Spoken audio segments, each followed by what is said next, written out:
Hey, it's Flavio here from Self Starters, and if you have got some new goals this year that you want to achieve, I'm going to show you the best way of how you can measure performance, metrics to focus on, and how you can really stay on top of what it is that you're doing wrong, what it is that you're doing right, and how you can start experimenting with things that work in your business.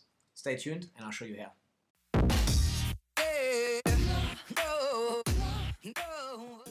Now, there's so many things to focus on when you run your business. You can have a complete dashboard that shows you every single aspect of your business, but it often gets confusing and you're not quite sure of where exactly you need to focus on.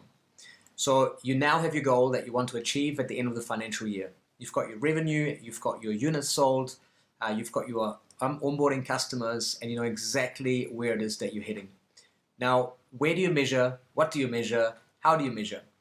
And last week, what I've shown you is the customer lifecycle, and in specific, Pirate Metrics and how it broke it down into 6 key steps of how you can break down your customer lifecycle, right from awareness to activations or acquisitions, activations, all the way through to referrals and retention of your customers.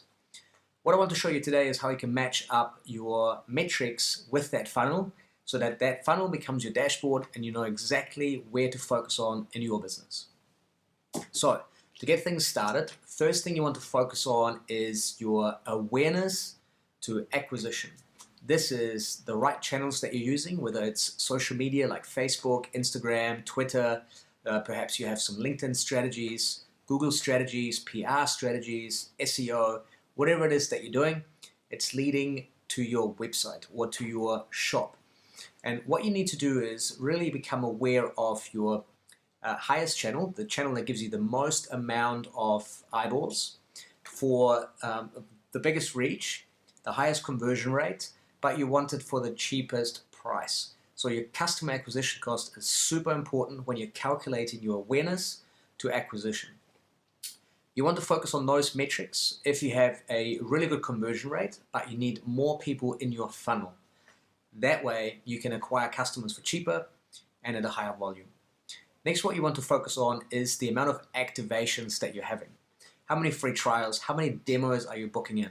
If you're a service-based business, how many people are you having face-to-face meetings with? If that's your closing strategy, how many have you got? And can you increase that number? Following that, you want to figure out your revenue structure.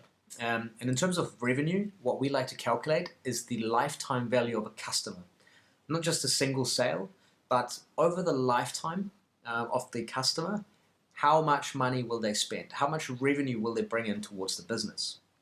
Understanding your lifetime value of the customer will help you to figure out a ratio between how much it costs you to acquire your customers and how much you will gain from acquiring a customer. That ratio, you want to have at least 3 times the lifetime value of customer acquisition cost.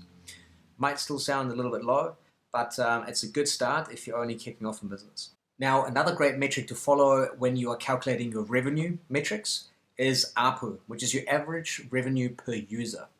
Simple equation, which is the total number of revenue divided by your users or your customers. It's a very good benchmark because it allows you to figure out how much revenue you're actually generating per user, and you can calculate on a monthly basis, quarterly, or even an annual basis.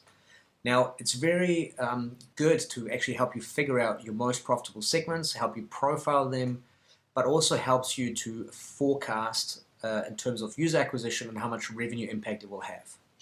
Very good metric to measure. Next, you want to calculate your retention metrics. And retention metrics, we use a simple calculation or a simple metric called churn rate. This is the percentage of people that will drop off on a monthly basis, on an annual basis. So we have the lifetime value of a customer, so we know how long they will stick with us, how much revenue they generate for us, but not every person, unfortunately, is going to stick with us. So there might be a 10% drop off. And in the following year, we cannot expect the same amount of revenue from every single user. If 10% drop off, out of our 10 customers, we only have 9. So a churn rate will help you to forecast for year 2, year 3, and so on. Lastly, we want to focus on our referral rate. Now, referral rate allows us to figure out other channels that we can utilize and that we can grow in order to gain more customers. And a great way to calculate that is through the viral coefficient. And it's basically calculating how many invites are being sent out and how many of those invites or referrals are coming back to actually sign up as customers. Now, we're about to run over time, so I'm going to cut this video off. Now, I hope I've covered a few of the basic metrics that you can implement in your business in order to put together a dashboard. Now, these are super useful in just figuring out and focusing on a few metrics that will really help you to shift that needle in your revenue. Now, if you want some help with your business and your dashboard, get in touch via selfstarters.co.nz, book in a free 45-minute business growth audit, and I will help you put together that dashboard. I'll see you there.